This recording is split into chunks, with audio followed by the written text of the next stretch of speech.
Sabi na manifestation plus mataimtim na pagdadasal, hard, pray hard, of course, hard works equals reality.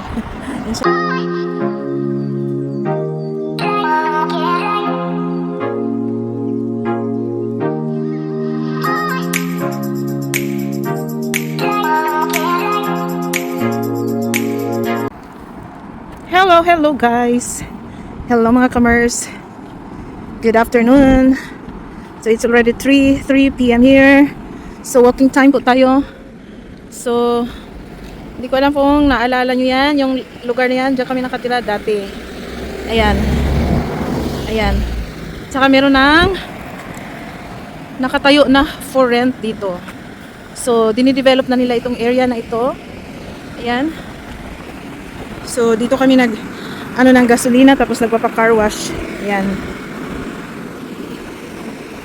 So ngayon ay February 17. So ngayon po talaga yung New Year. Ito yung araw na ito na napaka-special sa mga Koreans. Ayan. Pero yung mga yung mga Koreans na sila, umiikot na sila sa kanilang mga kapamilya.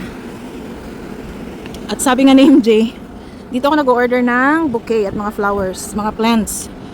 Pag may gusto kong bilhin dito ako pumupunta. Sabi nga ni MJ, yung kaibigan niya, ang laki daw ng natanggap, ang daming natanggap na mga cash gifts from the family.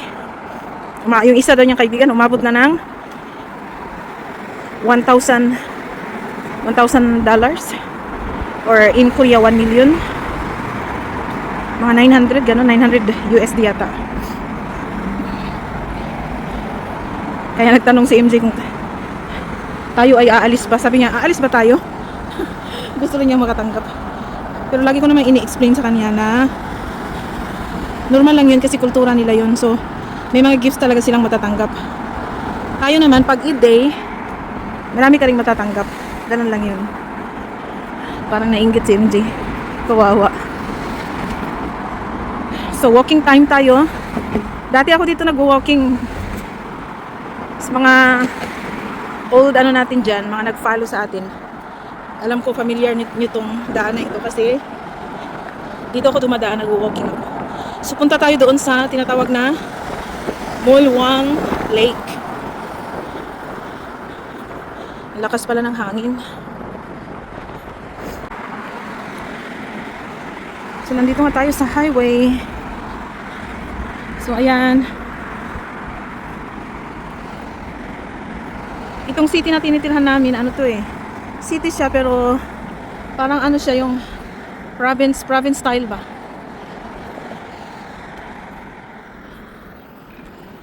So lang dito, galing doon sa bahay namin, na siguro 40 minutes from our home to the airport, international airport sa Incheon. Ayan. Yan.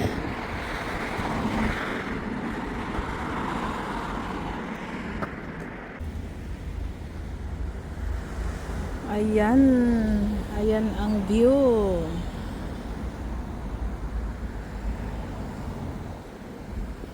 Ang layo na nilakad natin. Tatawid tayo dyan. Papasok tayo kasi nandyan yung lake. Tawid na tayo. Green na.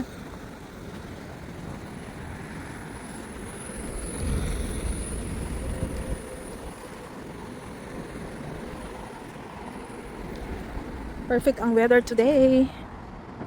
Dito tayo daan.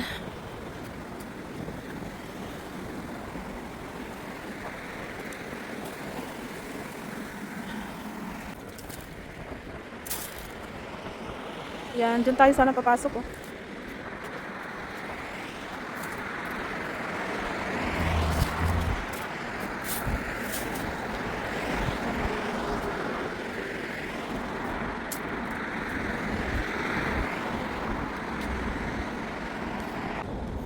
So, pasok tayo dito.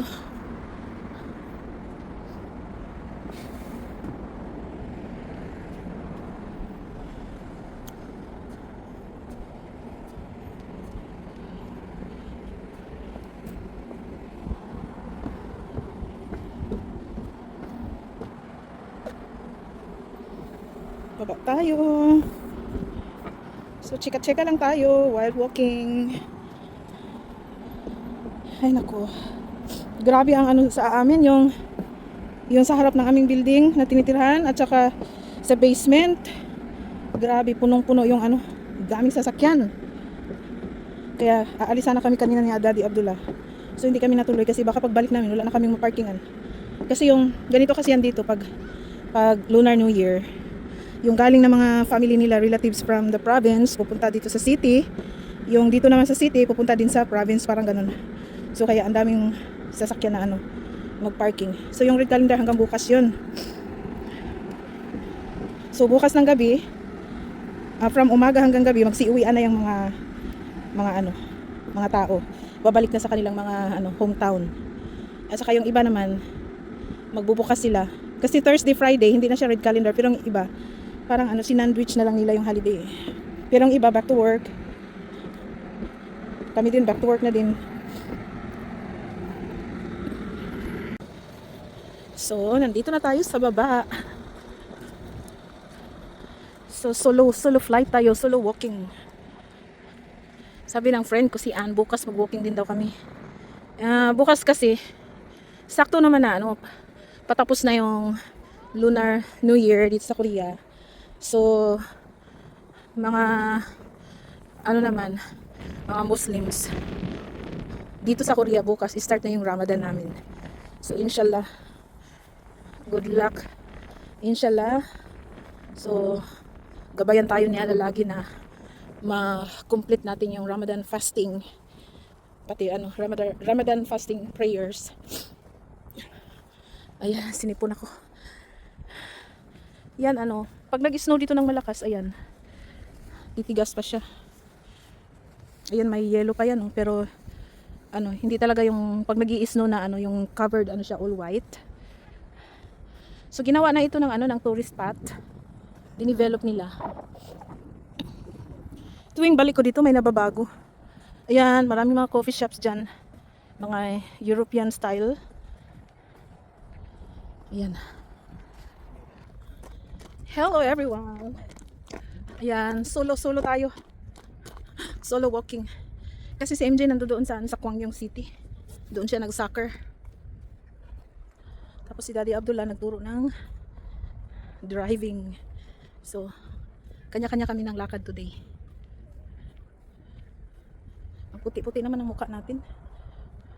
So, ayan na, in-adjust na natin yung camera natin. Tirik ni tirik si Haring Araw kasi. Perfect ang weather, mahangin. Tapos hindi negative. So, go tayo.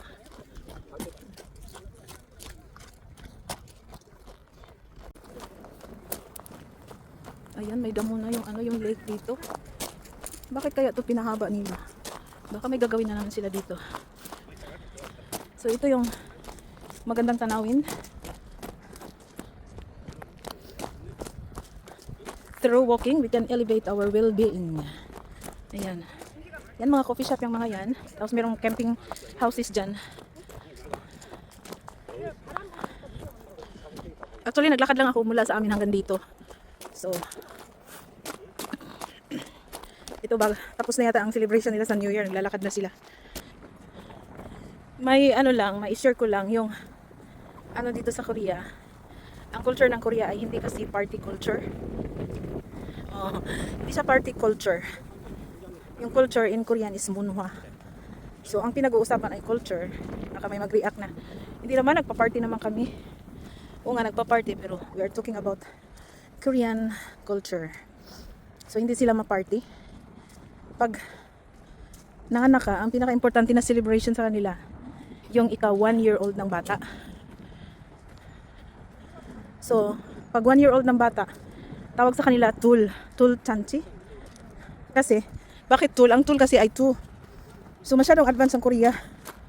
1-year-old pa lang, 2 years old na yung bata. Ganon. Agoy, Marimar.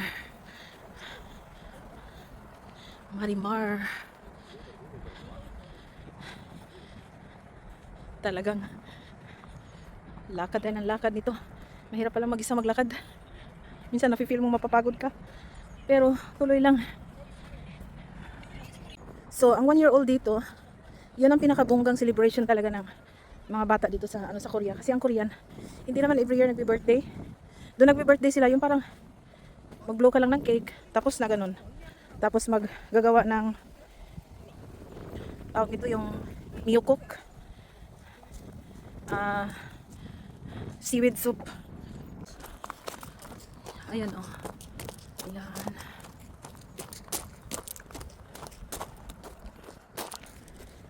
Yan. Ang ganda dito, di ba? Ayan. Ay, naku.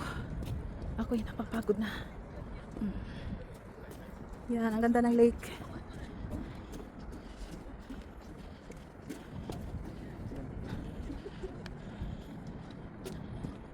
So, lake po yan. Yellow, nag-yellow yung ano, yung tubig.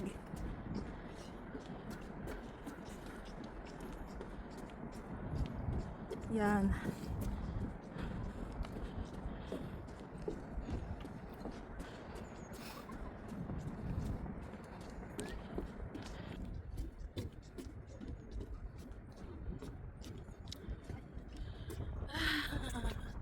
Solo tayo. Hello. Yan.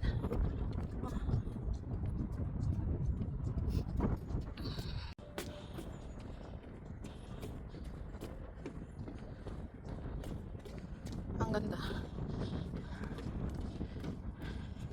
So, share ko lang pala. Si MJ, since dito naman siya pinanganak, nung hindi lang namin celebrate yung 100 days. Hindi kami nag-celebrate yan. Pero nung first birthday ni MJ, pinaranas namin sa kanya yung Korean culture na first birthday celebration. Nakasuot kami ng hanbok. Kasi dito kasi sa Korea, pinaka-importante yan. Kasi pag nasa sila sa school, hinihingian sila ng mga family pic, mga ganun. Kaya sinigurado namin na maranasan ni MJ kasi dito naman siya pinanganak at dito siya nag-aaral. So para hindi lang siya maiba ba. Kaya yun, pina-experience namin yung first birthday celebration.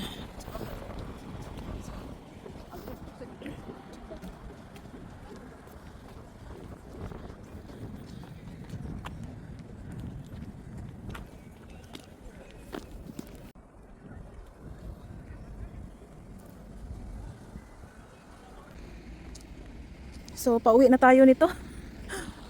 Hindi na ako pumunta doon sa malayo. Doon, dyan tayo galing. Ayan. Tapos, dito ako. Pauwi na tayo kasi mag-isa lang tayo. Mataas-taas na yung nilakad ko eh. 1 hour walking, okay na to.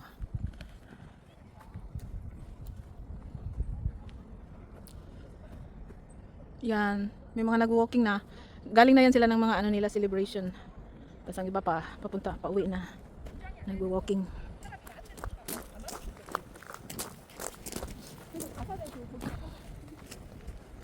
Ayan oh, nag-yellow pa yung ano. Nag-yellow pa yung tubig.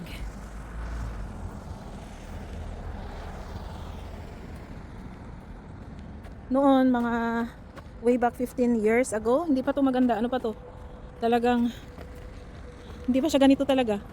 Pero may lake na siya. Dito naman kasi sa Korea, kahit anong yan, dinidevelop talaga nila. So marami na ding mga foreigners na pumupunta dito pag tawag nito, nagtutour. Ayan. Tsaka maraming mga restaurants dyan. Coffee shops, restaurants, ganun. Dito rin sa Korea, maganda yung mga mga facilities nila. In all aspects. Like sa school. Kasi ang Korea ay malamig na bansa din, nag-i-snow din. So, meron silang mga system na na hindi magsasuffer yung mga bata. Laging kapakanan ng mga tao ang inuuna ng ng government ng Korea. Tapos kahit saan ka pupunta, hindi nga lang ako. Mga previous vlogs ko, yung mga vlogs ko noon, may mga gala-gala yun. Pero this time napapagod na kasi ako maggala-gala eh. Kaya di na ako nakapag video. Pero kahit saan kang pumunta ng dito sa Korea, maganda talaga ang landscape nila. Maganda ang mga parks nila. Naaaliw ka talaga pag pupunta ka doon. Kasi dito sa Korea, stressful din dito manirahan. Kasi sa sobrang high-tech nila, lahat ng mga tao mahabol din, tumatakbo, ganon. So, wala. Pag paano-ano ka dito, yung parang relax-relax lang, naku, walang mangyayari. So, kailangan, mga bata dito, napaka ano nila, competitive nila mga bata dito. Yung mga nanay din ganon.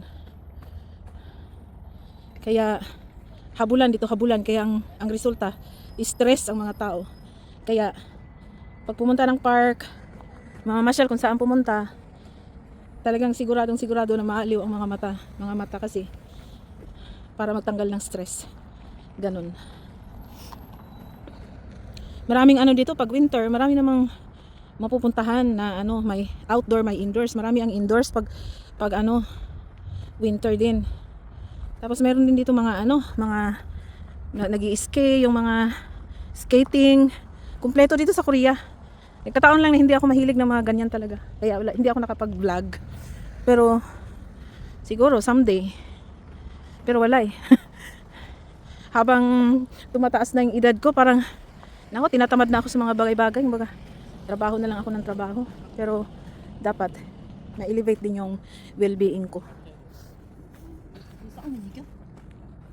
Ay, ang cute.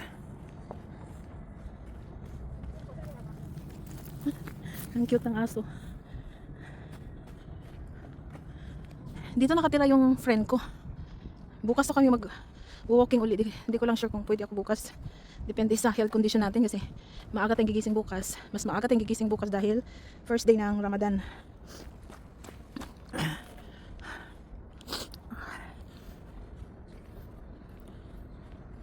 Uuwi na ako kasi ano, sasakay na lang ako ng bus dyan. Parang pagod na ako maglakad pa pauwi. Ang layo nun eh. Ayan. Sana nagustuhan nyo ang vlog ko ngayon. Ang view natin. Ay, pahabol pala. Sino ba yung nandito sa Korea nakatira na nagsiselebrate talaga ng New Year? So nakakain na ba kayo ng ano, yung sinatawag na tteokguk? Yung tok is rice. Kumbaga rice cake soup. So yung puti ang kulay, yung parang yung maliit na hinihiwa-hiwa nila, yun ang kinakain nila pag New Year. So dapat daw kumakain talaga ng marami mga Korean, yung mga typical na mga Korean kumakain ng ganyan kasi ano daw yan eh, wishes good health and wealth, health and ano, prosperity para sa kanila.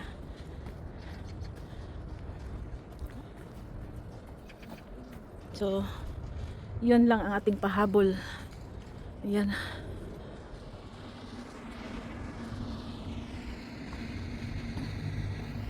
Kahit saan ka dito sa Korea, laging building yan.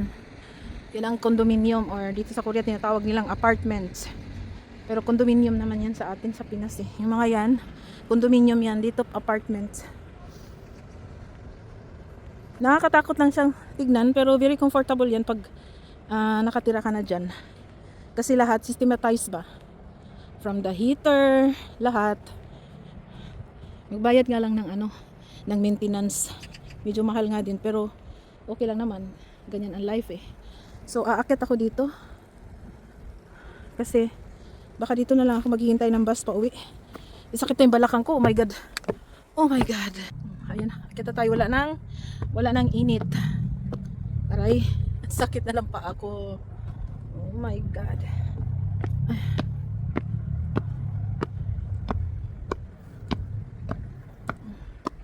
Dito na ako maghintay ng bus. Bibili pa pala ako ng tomato. Kasi magluluto kami dahil bukas Ramadan. Dapat kakainin tayo sa madaling araw.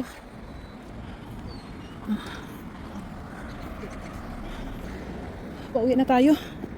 Tawid tayo. 6:05. Yan ang view. Puro building talaga dito sa Korea. Yan. Dito naman sa kabila, bundok.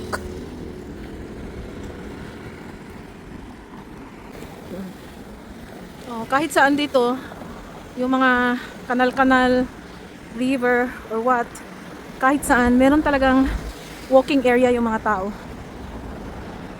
So kaya yung mga Korean, talagang sila, disciplined sa mga sarili talaga nila. Kasi parang part na sa kanilang daily routine ang pag-i-exercise. Sa akin naman, ewan ko lang. Ay, Diyos ko Lord. So, pero ngayon, perfect ang ginawa natin. Napakahaba, napakalayo ng nilakad natin. Nang mag-exercise dyan, pero pagod na ako eh. Uwi na lang ako. Mahaba naman na ang importante, mag-exercise uli ako bukas. Yun ang pinaka-importante. Kaysa bugbugin ko yung katawan ko ngayon, bukas din ako makabangon, ay wala din. Okay, ang cute niya.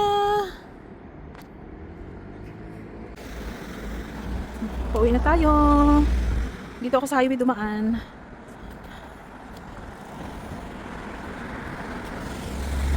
Diyan naman tayo sa kabila, kanina dumaan. Ngayon dito ako dumaan. Ayan, may bus stop. Sasakay kaya ako?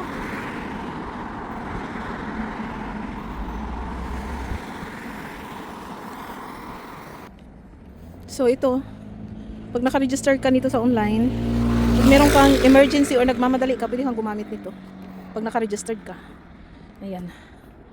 Yan.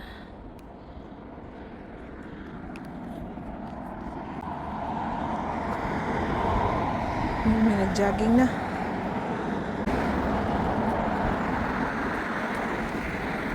Pag nag-i-snow, ang ganda dito, may vlog ako dito noon na grabe, ang kapal ng snow. Pero ngayon parang wala ng snow. Sana wala ng snow. Okay na ako. Na kahit di na mag-snow, nakakapagod na din. Yan.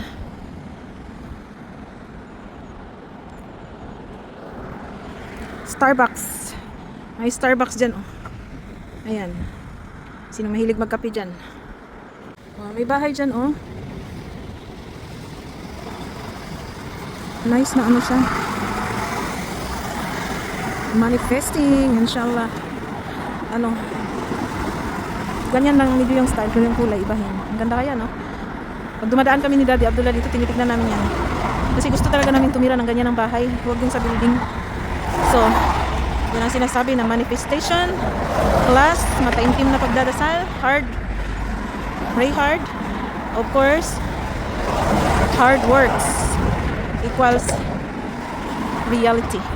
Inshallah. Sana mangyari wala namang bayad, mangarap ng malaki. Ayan, 2-story siya. Meron yan sa baba. Ang ganda, no? Gusto kong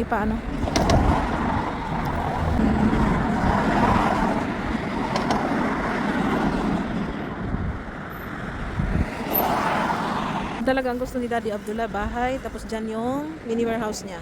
Oh, see? Ay, nako. Happy lang.